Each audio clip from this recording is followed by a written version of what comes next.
of the world have turned grey, and now it's known as the Celtic way. Wait with the ball from side to side.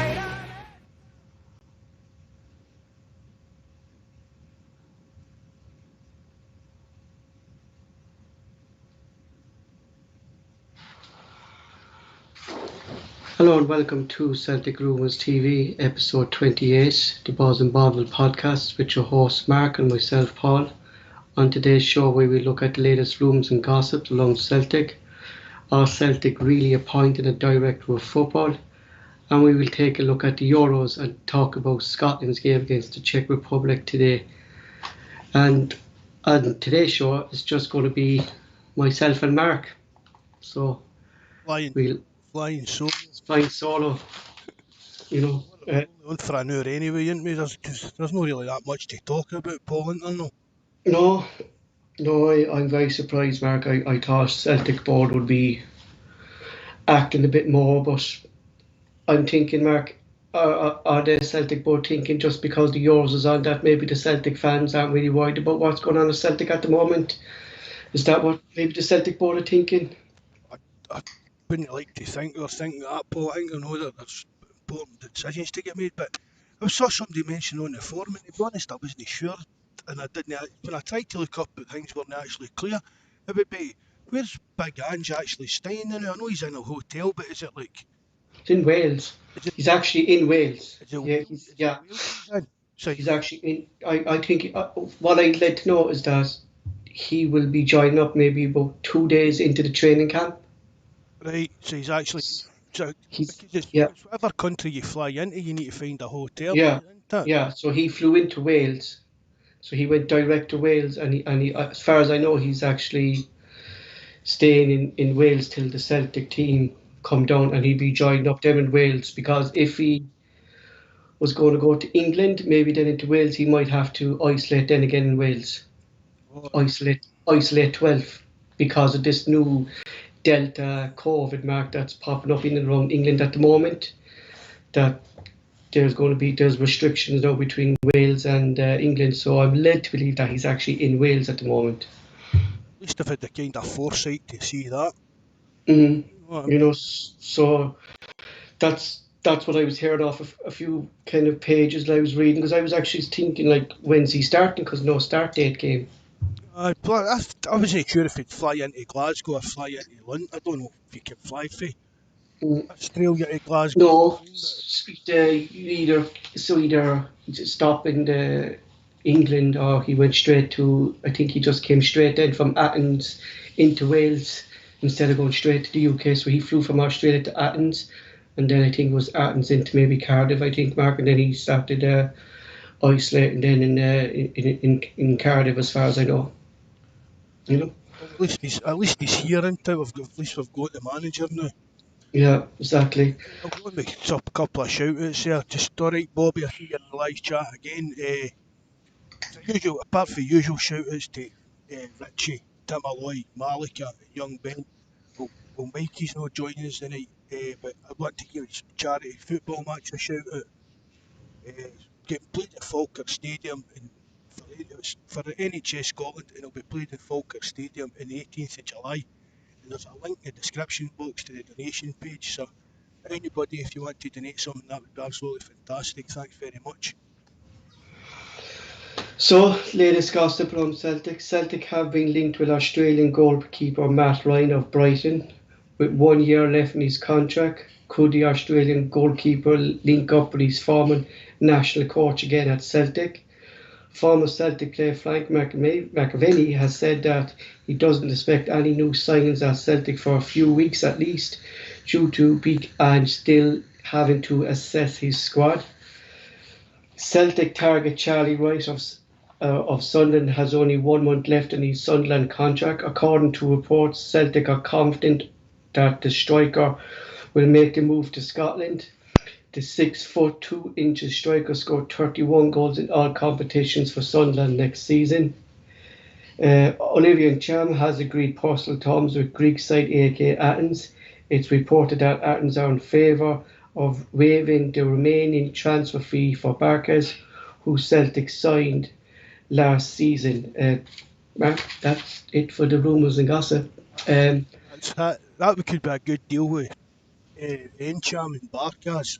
mhm. I mean, I don't know how much that we still owe them on the fee, but 5 million, I think, Mark, maybe the first year. I say max.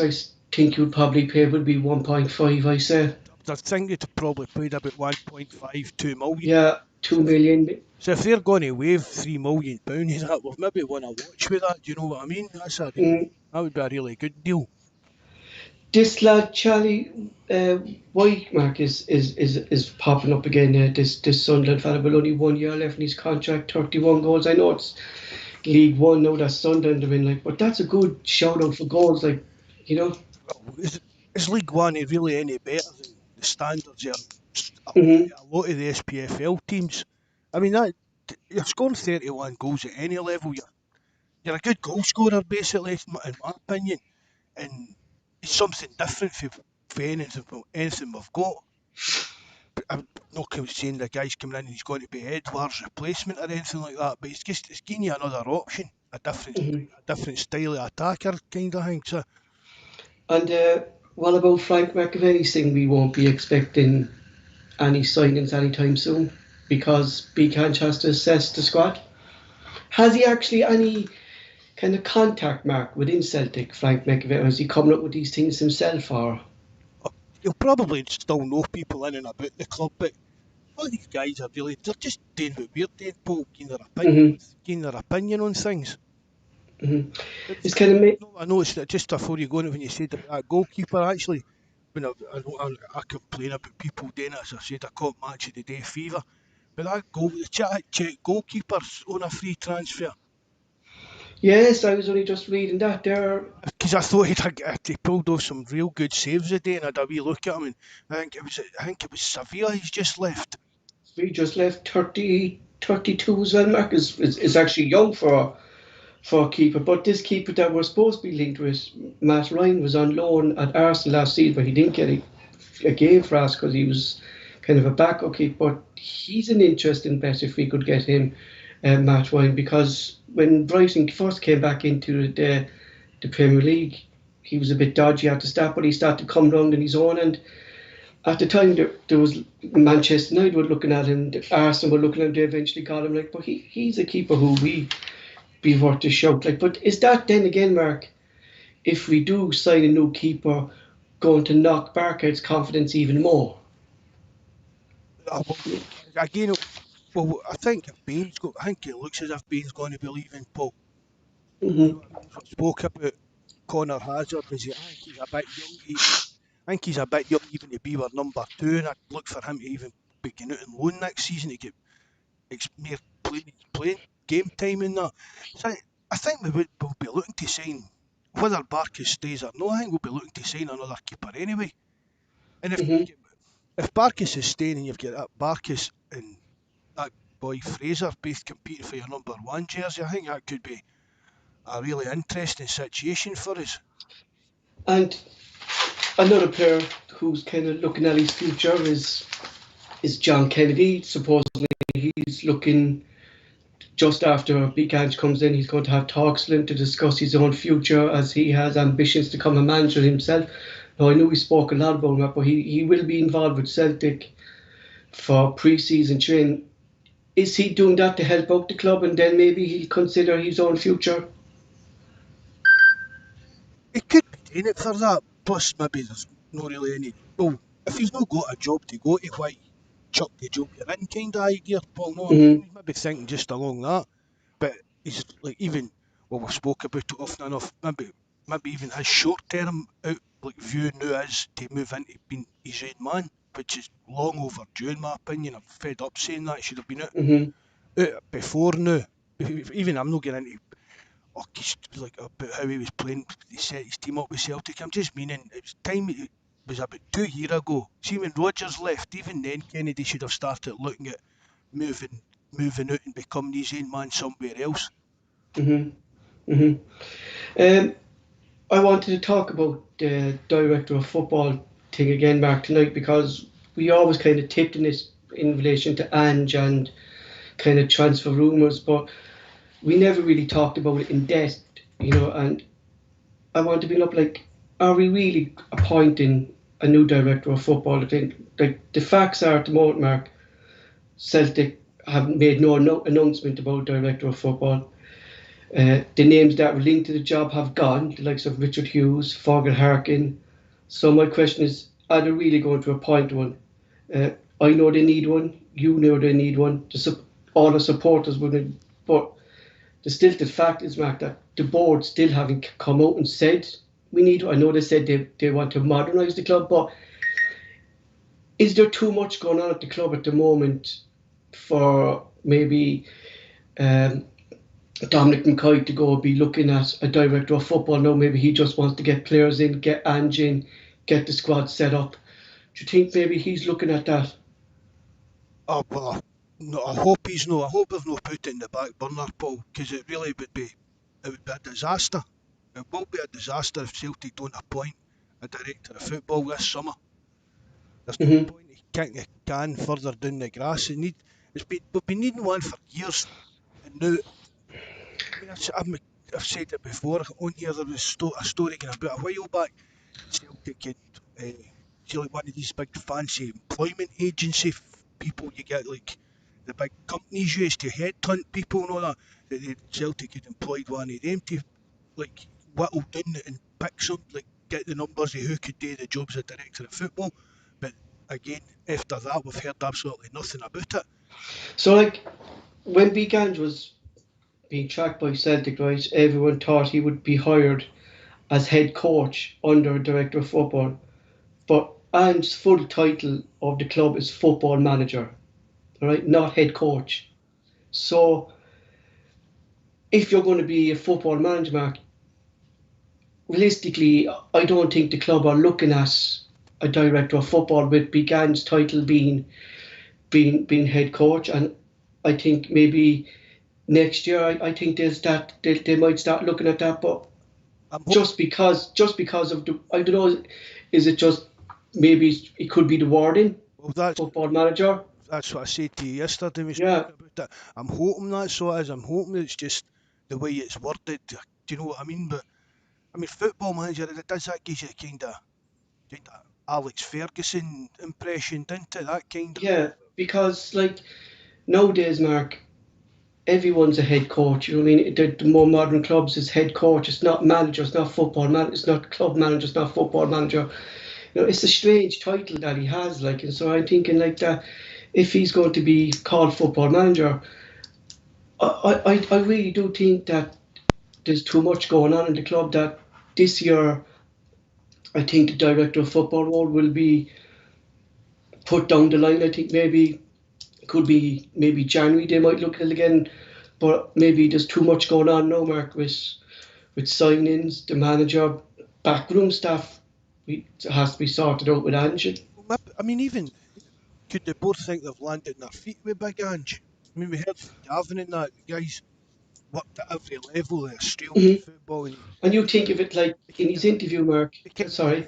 he kind of revolutionised the full Australian team, national setup at every level, and that maybe Celtic have looked at that and thought we could do a good job for us in that department as well. But it's just again Dominic Mackay's not really. Hmm. I'm not saying qualified to do the job, but again, Maybe that's what you say, Mark. Maybe in his interview he mentioned that he's speaking to youth, so maybe he'll take the whole football department under his wing. Big Ange, you think? but it's a it's a big enough job being like managing the first team squad. That's for me. That's what he should be. That's what he should be there to do. We shouldn't be relying on the one man to be that like that. The first team manager, first the football manager, whatever it is. We shouldn't be relying on that to be doing multiple people's jobs. For me, he's got enough in his plate to get the team on the park playing well and keep them up to scratch. That should be his number one and only priority.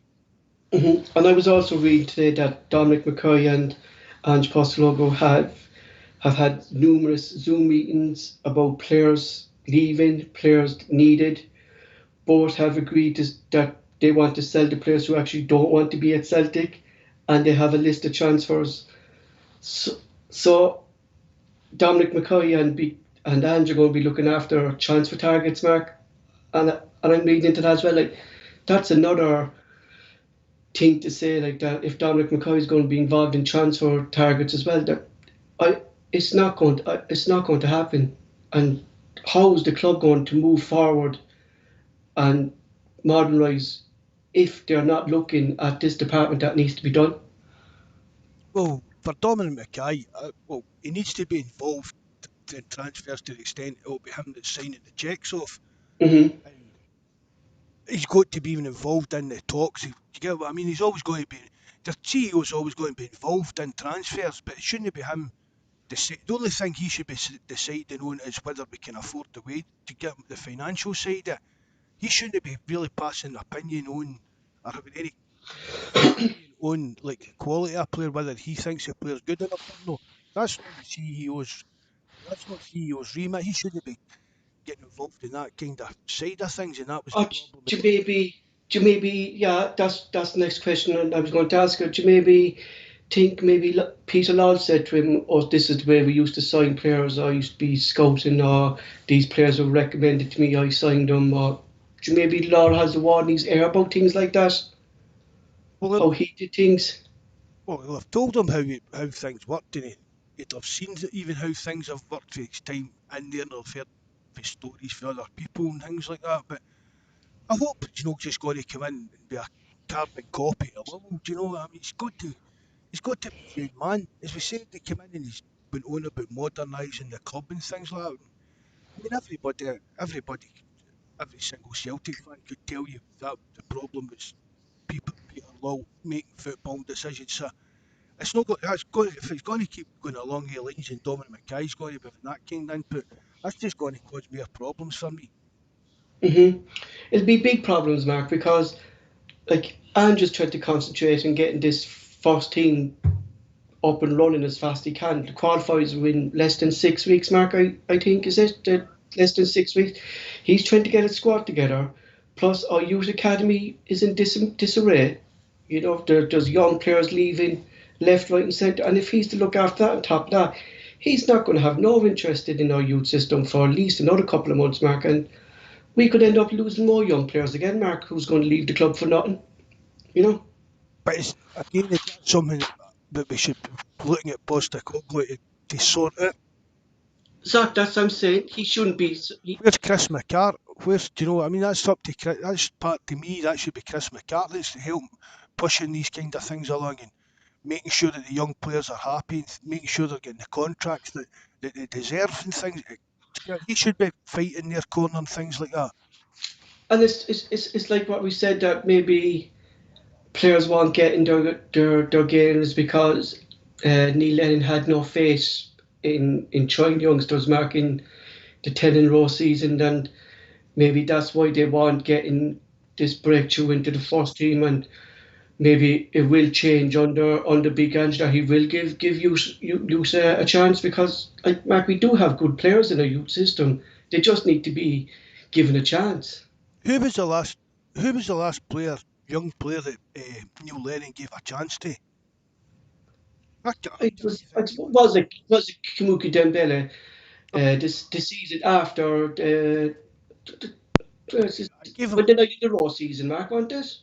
I gave him a couple of games, wasn't it? Just really, never really Yeah. gave him a chance. But when has Neil Lennon ever brought a young player into the team? I mean, even going back, if Neil Lennon hadn't left when he did the first time, Kieran Tierney would have probably have left Celtic because he wasn't getting in, he wasn't getting near the team.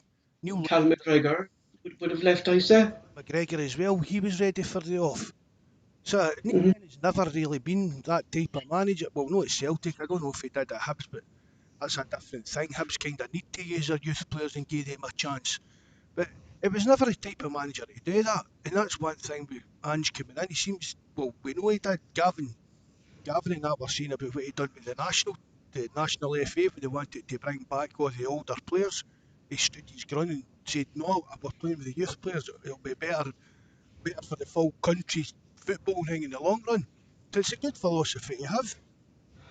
You could see it too, Mark, because how leggy our team were last season after 60 minutes. that the team came very leggy.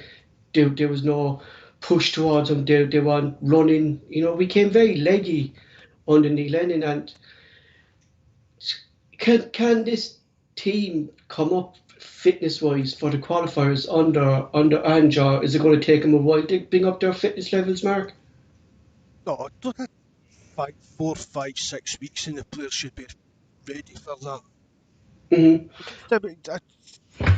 It's like, what is it, like that intense kind of army training kind of stuff. You just get them running their guts out and kind of thing. And that's what they need to do. They'll just need to get in and work hard. It can happen. It could be 4 or 5 weeks and you could see some difference in these players. Mm-hmm. Or the last thing that I had down, Mark, are we going to go back to a previous rumour about the director of football role, and maybe Sean Maloney is the one that they've been talking to, and he will be announced after the Euros when Dominic McCoy officially starts his role on the 1st of July? Because he. Before again, Mm-hmm. I don't know if Maloney's got the skill set that you need to be a director of football. Mm-hmm. I mean, again, if you're dealing with contracts, talking to players, agents. I mean, what kind of experience has Sean Maloney got? Basically, he's a coach at a part-time job. For me, Mm-hmm. international football's a part-time job. Mm-hmm. I take him on as a coach or that, but I don't see him coming in as director of football.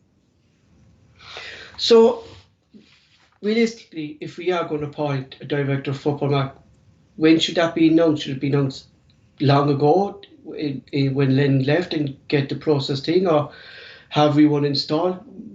We're just blind to everything as Celtic supporters. We actually don't know what's going on behind the walls. No, not both. Doesn't director of football transfers. There's nothing coming out for the club, Paul. That's how we're only on here for an hour the night. Scrimping and scraping for things to talk about. Do you know what I mean? It's deafening.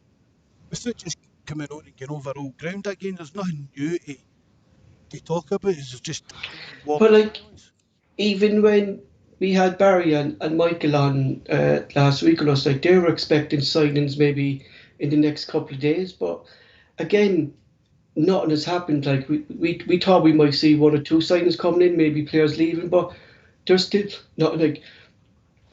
The more they leave it, Mark, the more things are going to get more complicated in the club. The more trouble the first team squad are going to be in, getting players in, getting them settled, getting them ready for the qualifiers. Like, every day is less time for a player to get up to scratch the way Celtic play. The new manager, I know he's not in place at the moment, but sure God, he's in talk with John Kennedy the way he wants the team prepped for pre-season, Mark.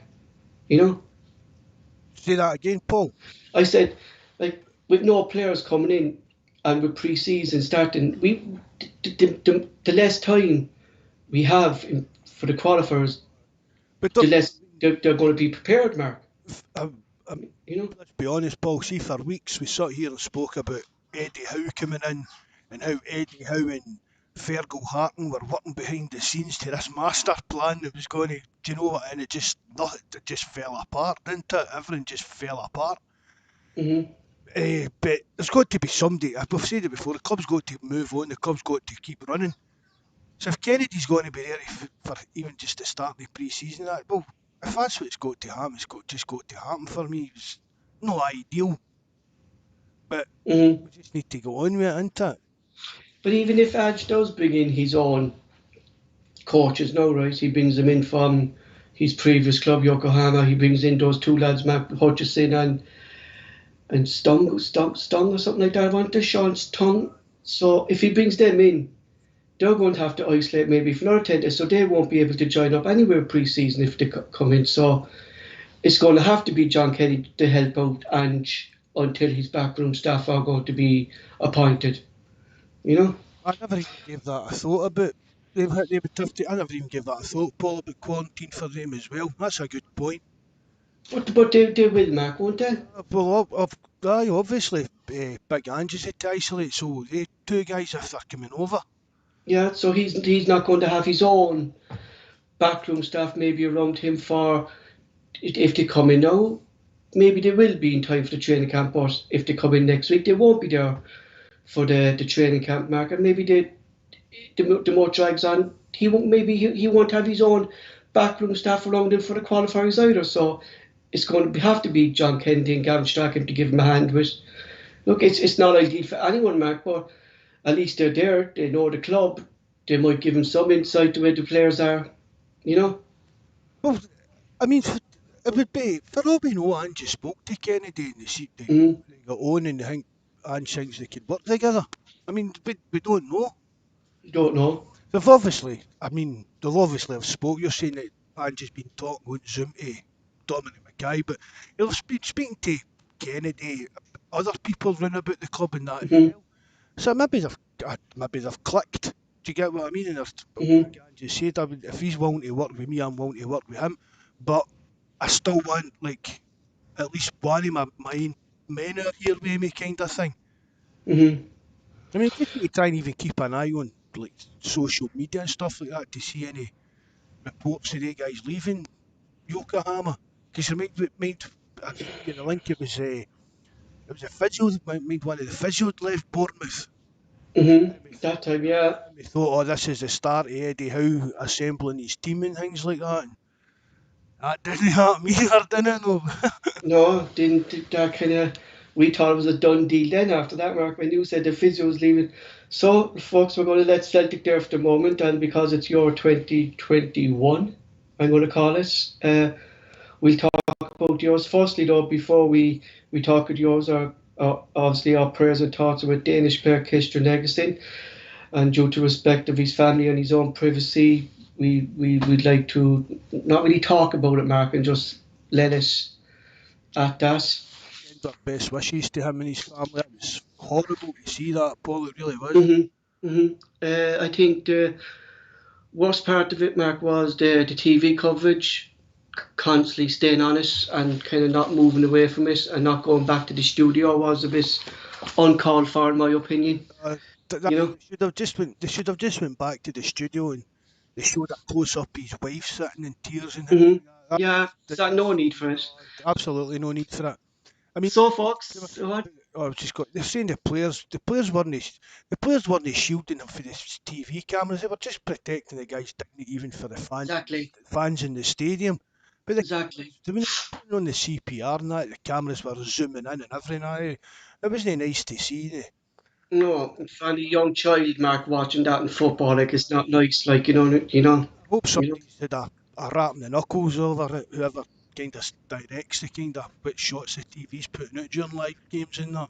Yeah, so Denmark, the game was replayed and Denmark lost 1-0 to Finland. It was Finland's first victory in the game. But Peter Schmeichel, Kasper Schmeichel's father and the former Manchester goalkeeper, came out today and said that UEFA threatened them with a 3-0 loss if they didn't agree to play the game after a scheduled time at 7:30 that night, Mark. You That's as scandalous as what the BBC done with their coverage, Paul. know? You see, as the night was going on and that, it was coming out that the players had want. I said that to you when we were talking about it. Yes, If the players I want could to go see the back, players that, Mark, yeah. if the players Especially want after to go, seeing that. but if the players were willing to go back out and play, because if we get in and they'd be like that, well, Christian Eriksen, he would want us to go out there and win this for the country. Do you know what I mean? Maybe that's what the players were thinking, and that because they did make it out as if the players had agreed to it, but they didn't. They didn't let you know that they'd only agreed to it because we were kind of blackmailed into it. Yeah, Really, yeah. really poor form for UEFA with that as well. But that's football, no, Mark, isn't it? For the TV rights and not rescheduling like the UEFA thing, or where can we schedule it? But that's the modern day, like, isn't it? The TV rights thing, they control everything and rescheduling can everything, Mark, don't they? I don't, even to that, I'm sure if the UEFA just even offered like each team a point, we'll call it quits. We'll give you both a point. We'll just get out of here as quick as we can. Exactly. Probably both of them would agree to that. A, because Finland are probably be glad to get the point. Do you get what I mean? They were probably expecting to get beat off Denmark. B, what they've just seen on the park, and C, Denmark would just want to get it out and done with, so they'd have just accepted the point as well. No one expected Finland to beat Denmark, Mark. Denmark they're a good team. Like Denmark have some good players inside their team. They've Castor Schmeichel, they've the fella Kerr. in the centre back. Their captain, Ericsson. Unfortunately, he got taken up, but Uh, it's a strong you, Denmark team. that's what I'm just going to say. See, when you see their team, you've heard of them. You get what I mean? Hmm. They're all playing in the top leagues and things like that. You know what I mean? They're no. I mean, Hmm. I can still remember 1992 when Denmark. Can you old enough to mind that Denmark only came in as like last minute replacements for Yugoslavia. Hmm. Yugoslavia had went into civil war, and Denmark they get kicked out the European Championships in Denmark. All their players were on holiday, end of season, hadn't qualified for it, and they all get called back in Denmark get their place, and they went on and won it. That's when Schmeichel came on the scene, wasn't it? He came on the scene that, and he had the different coloured jersey. He wanted the goalkeeper jersey was all different colours. I can remember. Yeah, I can remember briefly, but The two Laudrups in that was Michael was they always had I don't know strong, Brian was. strong teams, all right, didn't they? The Danes, didn't they? They always had strong players, Mark, didn't they? Big strong defenders, good defenders. It's like Sweden, they kind of breed big, strong, bulky men. They make really good defenders. So, folks, as I was at work today, I had Mark watching Scotland defeat to Czech Republic today. It's the What first I'm left to believe is that people, Scotland game I've watched in years, and I didn't see anything that makes me want to watch another one. Oh, Mark, were saying that when they saw the lineup from Clark, that it was too defensive. This lineup, he think why ain't he playing the likes of James Forrest, Thornhill, this lad O'Donnell at right back wasn't good enough to be playing. Was it a defensive lineup, Mark, that he started with? it was saying about well, that boy O'Donnell and Robertson. They were saying they were playing as wing backs, but O'Donnell he was more playing like a right back, but in a five-man defence. If you know what I mean, it was very Hmm. defensive, and I mean they weren't that great a team. And Scotland did have a good few chances. That I'll tell you, see the next. There's no way after watching that any Celtic supporter can come on and say Celtic made a mistake and they missed out with this deal with Jack Hendry and that. That that guy's garbage. Honest to God, Paul. Just I was actually reading on some Twitter things there today that this the what was it 1.75 or 2 million mark maybe we're getting for him is actually good business for Celtic now. any. Comparing what he was like today. Supposedly he was being shocked. He got taken off as well, I believe. Was it? I get took off. I saw the goals. I saw the second one. I was like, what was Marshall doing for the second? Like there was a few people, including myself, saying we should have went for Marshall when he was available. We definitely dodged the bullet there, anyway, Mark. Oh, You know. million%. I don't, he's older now than that as well. And I never thought he was that great a keeper. But Hmm. I mean, he'd have done as a turn last year. Obviously, again, hindsight's a wonderful thing in that. But because if he would have reached a higher level, kind of see for where he was when he was a young player, he never kind of kicked on. I don't think became what people thought he was going to be.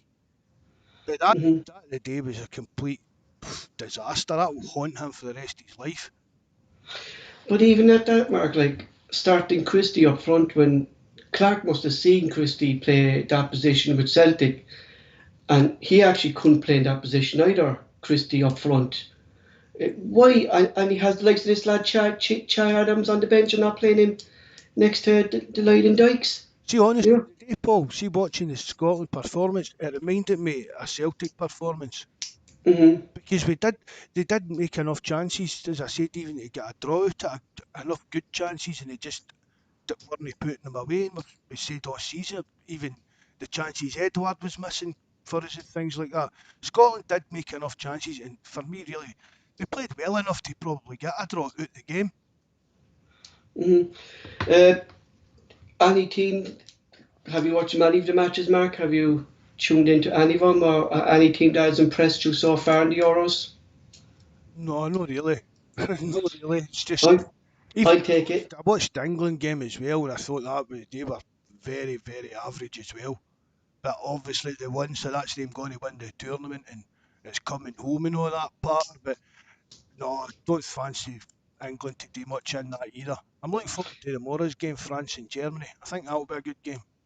And there's actually supposed to be a bit of conflict again in this. We spoke about that it depends on what kind of French team turns up, because there's always a bit of drama with the French. And supposedly Giroud came out saying he's not happy with the service that the likes of Mbappe and the other team are giving him, and Mbappe was refused to have a press conference to give his version of the story, and it's actually caused a bit of a what how would you say, trouble in the camp. The team, they're always, again, but you're saying the French always seem to kind of self-implode to some level at these tournaments. I don't know if it's just like a pure all these egos in the one room, or do they just clash?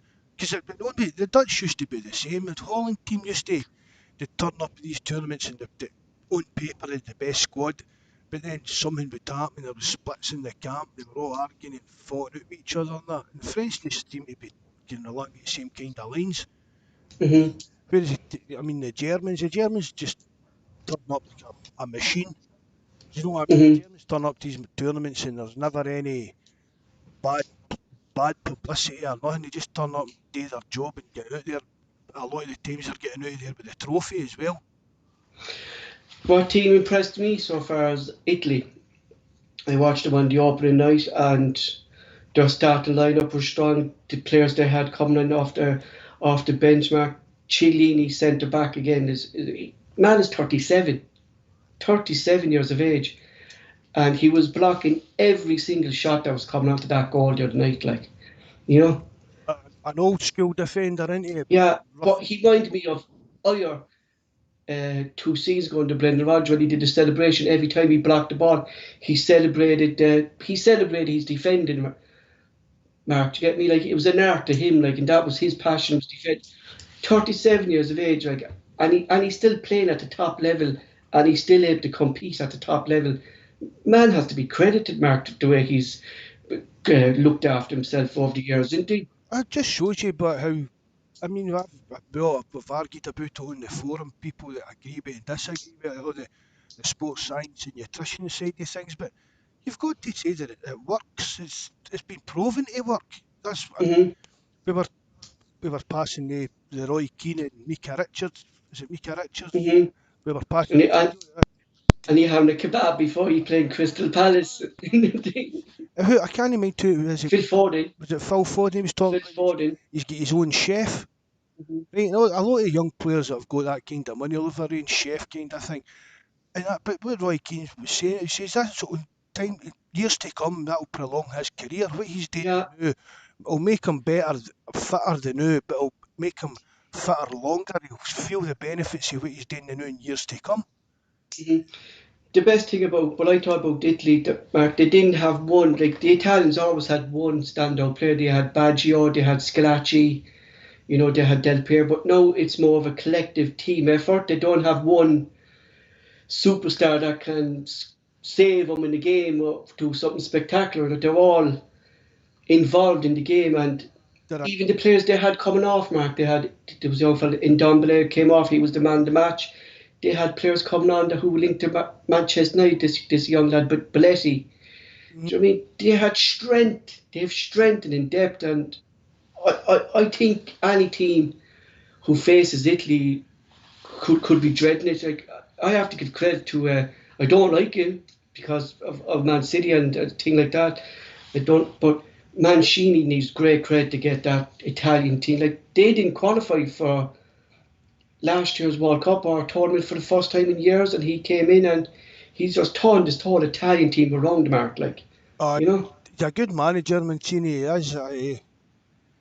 Just well, Man City was just again it's a poison chalice, isn't it? If Mhm. you're not winning, you're 6 games off the sack kind of idea. But the Italians are always are really old for as far as I can remember. As you say, right, they've always had a wee standout player that everybody kind of liked, like Baggio. I loved Baggio when I was younger. Mhm. But as they're just we keep going on about it, well drilled teams. Teams that they know what their job is and that's what they set out to do and they're good at doing it. It's like the teams, Mark, we should be beating in the qualifiers. but we don't because they're well drilled teams. That's exactly it. They're well drilled, well. They're, they're no superstars. They've not got. They've not got any silky smooth players kind of thing. It's or get you off your seat. But these teams are coming in and they know their limitations, they know their tactics, and they know that their managers told. Even but Barry said before how he gets told, you were told what to exactly be doing on this part and what to watch out for. And that's Hmm these teams we struggle against them because we don't. I mean, Brendan Rodgers just went with the same tactics against everybody. That's why we were getting bumped with PSG and things like that. But hmm Neil Lennon, it was coming up against. Is it what was his name? Him for Cluj that boy. Yeah. And his team wasn't a great team, and that's what Rangers were like this season as well. They weren't a good team, they weren't a great team, but they had a game plan. They were well drilled in that game plan, and they stuck to it, and it got them the results. I mean, we can't even defend set pieces. That's how poorly we were drilled. Do you get what I mean? But going by Big Gang's philosophy, right? His philosophy is attacking, all right. And what Gav was saying to us, like he doesn't mind if you score 2-3 once he scores four. Uh, is our defence going to improve under him, Mark? Do you think, or is it going to be the opposite way that we're going to be so strong in attacking that it doesn't matter how weak our defence is? That, You know, that's a tough one because I don't really. We've no. his philosophy, attacking football. He loves attacking football. You know, I'm just wondering, like, is our defence actually going to improve under him, or will it be like you score two and we score three, like the old Barcelona mark? Hold on two You know, seconds, Paul. I can folk hear us. I think we crashed a wee bit there, Paul. Just 2 seconds to make sure we're still live.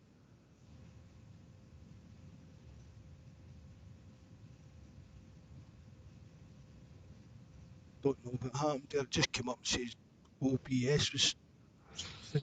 yeah, we're live, we're live. Is it back on? Right, right. Don't know what happened there. Sorry about that. Well, we spoke about that the other night. Went to that kind of reminds you of Kevin Keegan when he was manager of Newcastle. I think Hmm I think that was a bit Tommy Burns kind of philosophy. We'll score more goals than you will kind of thing. But again, it's back down to organising the full team, Paul. I don't think he's going to just neglect the defence. Do you know what I mean? He's not going to just carry on as He can't, as he can't, the way he it can't is neglect now. defence now because we don't have a defence. Even we've not even got a defence now. But no, he's got to be a good manager, even to win the trophies he's done. No matter what level it is, Paul, you still need to win these games. Do you know what I mean? So Hmm I don't think he'll risk it. I'm looking for the full team will be organised well. So that's what I'm expecting because he seems that kind of thorough, that kind of thoroughness about him. He looks at everything. Everything will be looked at and everything will be worked away at to improve.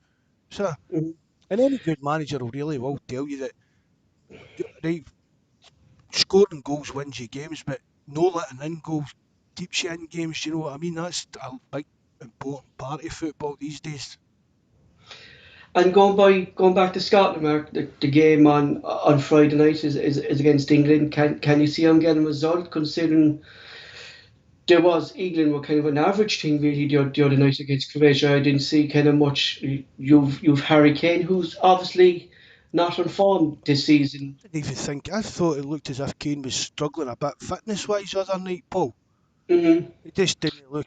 I'm not the biggest fan of Harry Kane, to be honest with you, right enough, but it just didn't look that interest, that sharp. It didn't have any He sharp doesn't about him, look the you know. same players compared to the World Cup when he had a great World Cup. And even since Pochettino left Spurs, Harry Kane isn't the same player, Mark. Well, he's wanting out of Spurs now as well, so maybe that's Yeah. going in his mind as well. But you'd think he'd be down there. Again, his reputation's going to get him this multi-million pound move, but you'd think he would be down there trying to, like, reinforce his reputation kind of thing, you know what I mean? If he gets down there, if England get a decent run, he could be top goal scorer. That it's not going to add anything on his value, but it's going to add on his reputation. Do you get what I mean? Whether it's Man United that sign him, that's top goal scorer at the Euros coming back, signing for Man U and things like that. But I just didn't look at the paces other night for me. Mhm. Eh, I don't think Scotland will get bumped. I really don't. I wouldn't like to see it. I hope they, obviously I hope they win, but I'm not really up and down whether they do or don't. But I don't think they'll get bumped off England. England won't be that hot looking. Can you expect more of the same, maybe of Clark, kind of same defensive style of play, Mark? Is that his way of playing?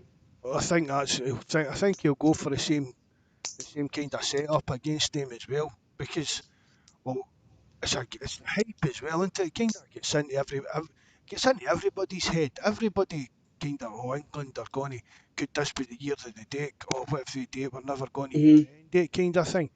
But Clark will be, I'll be in his seat as well. That he can't just go gung ho. I think he'll go with the same kind of setup as he did today. Because I'm surprised why that Callum Mack wasn't starting. I think that was a big, Forest, yes, like big players, Mac, on that team. Like, you know what I mean? that Lyndon Dykes was, ah, He's not going to score you freaking that many goals up front. I've not really seen that much of him, kind of thing. But I, I don't think he's an international standard eh, player. No, not even at Scotland's level. I don't think Lyndon Dykes is good enough. Saying that, And he maybe not have been there if Lee Griffiths had put his shift in this season. that's true, Mark, isn't it? Uh, That's true. You know, he might have been there, like, I mean, that you know. Shea Adams, who's he play for? He was Southampton, I think. Southampton. He was a decent enough, he looked decent enough for him on the day. I'm not too sure now. I think maybe the live chat can give us an insight there who's he with. But uh, Tierney, Tierney was a big loss, Mark, today for Scotland. And what's happening with Tierney recently, Mark, with all these injuries he's picking up at the moment? You know, is that due to the fact maybe he's actually stepped up a higher level and he's picking up the injuries because of But the should be used to that by now, surely. yeah, You know what I mean? yeah. The higher intensity training and that down in England. But shouldn't it make any difference? I've said that before. See, every single player, you maybe not be gifted as players like Ronaldo and things like that, but every single football player should be training to the same kind of level and trying to get to that level of fitness as the likes of your Ronaldos and that, whether you're in England or Scotland.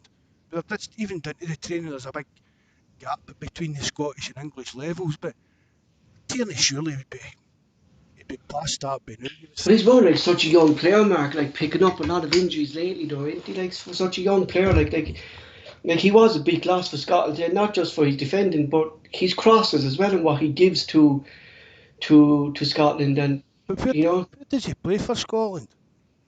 the position where O'Donnell was playing, kind of a ringer, don't he? Same as Robson, isn't it? Tierney moves out to the right. For Scotland, he plays on the right hand side. I presume so. Does he? As he, I don't know, that's the first Scotland game I've watched for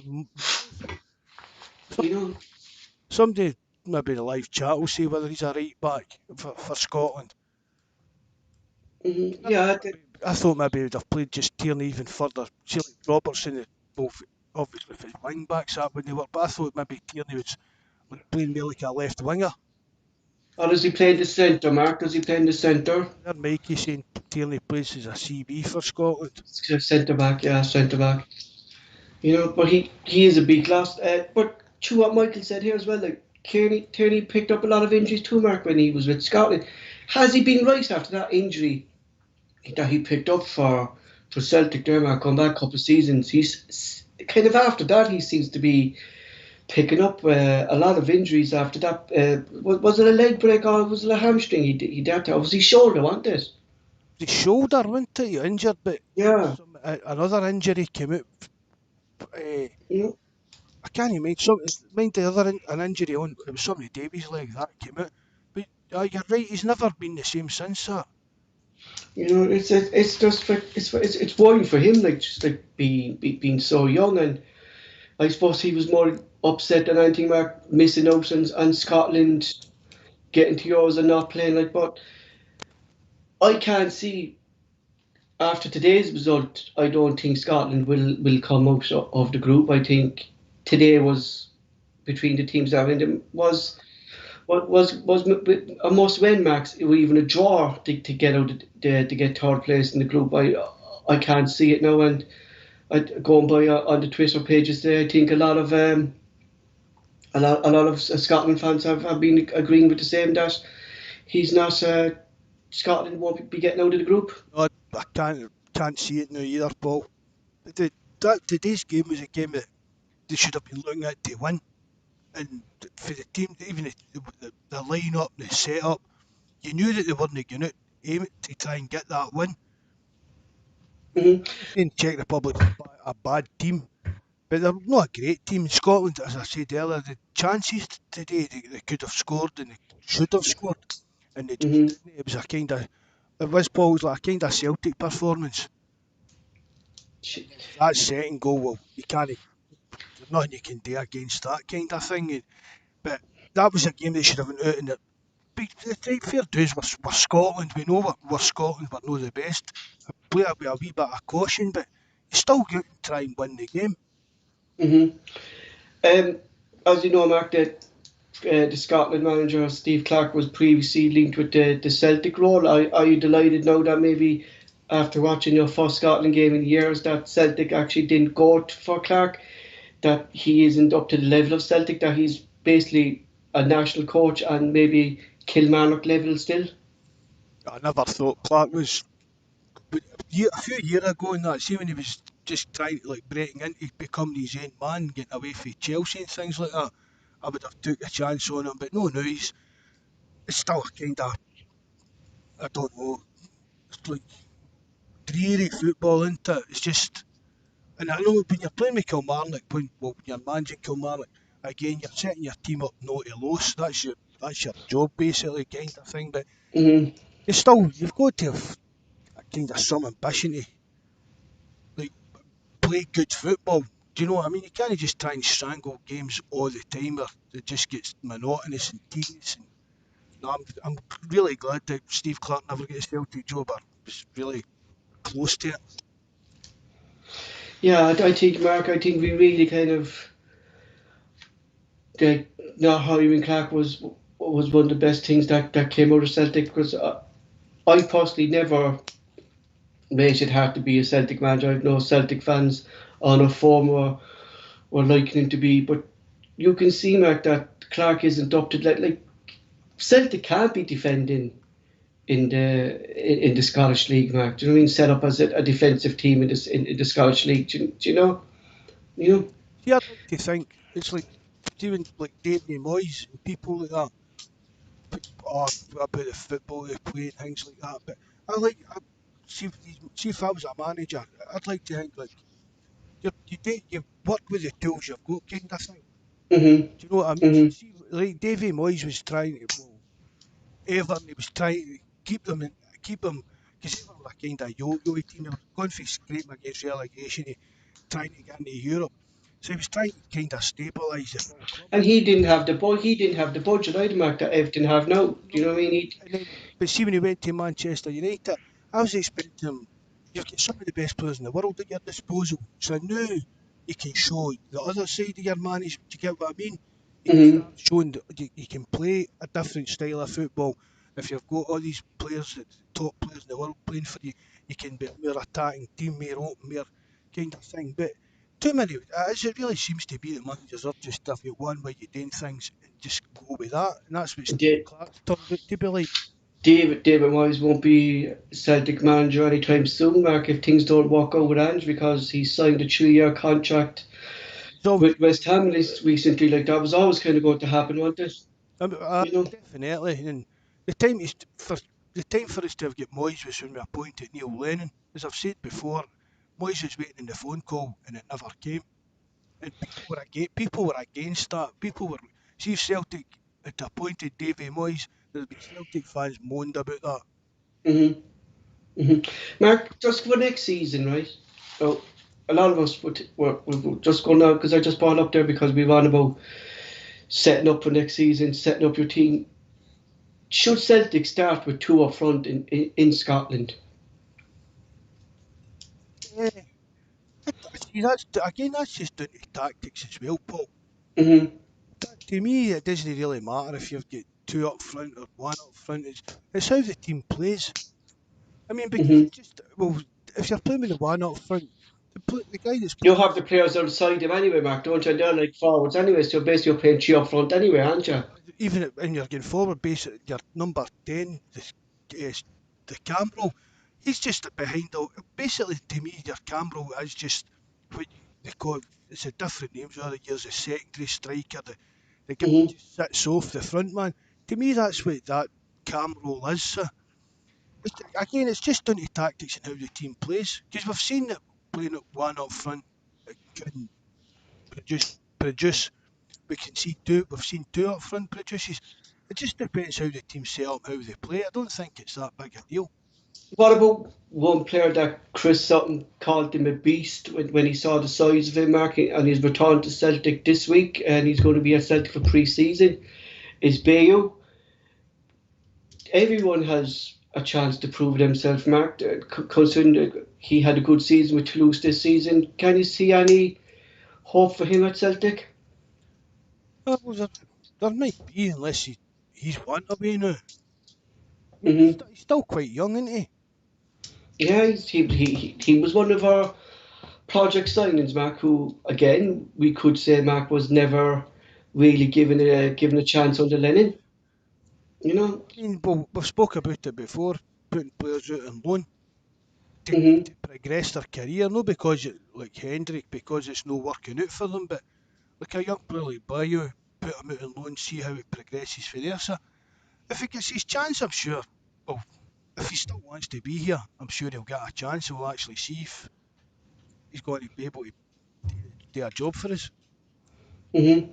So that's all for tonight, folks. Again, my thanks to Mark. We'll be back again on Thursday night for an hour special, or if something happens, we'll stay on the podcast longer on Thursday. But for myself, thanks to you guys on the live chat. Thanks to Mark for joining me again today. Mark? No, thanks again, Paul, for everything you do on here and behind the scenes and that.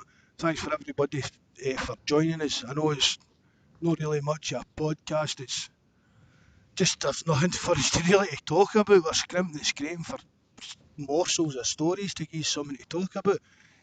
But thanks anyway for joining us, lads. Remember, subscribe and hit the like button. Thanks very much. Good night. God bless.